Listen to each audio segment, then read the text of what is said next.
राज्य को पुणी फेर प्रबल ग्रीष्म प्रभाव 7 तारिख पर 2 रु 4 डिग्री जाए तापमात्रा वृद्धि पाइबा सह पुणी असंभाल ताती अनुभूत हेब बोली पूर्वानुमान करिछि पाणीपाग विभाग। एहा सह आउरी 4 दिन काल बैशाखीर तांडव जारी रहिबो। आगामी 7 तारिख जाए राज्य में जारी रहिबो वर्षा।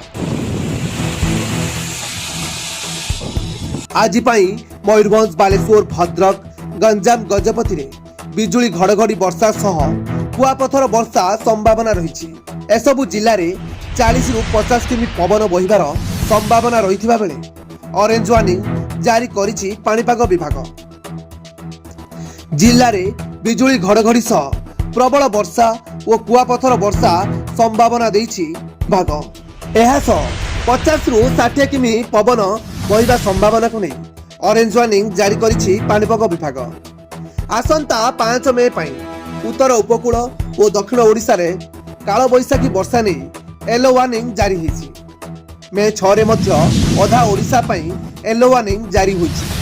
ब्यूरो रिपोर्ट दशम टीवी। एमिति नुआ नुआ न्यूज अपडेट पई आम चैनल को सब्सक्राइब करंतु। हां लाइक शेयर करिया पई जमा भूली बेरी। नमस्कार।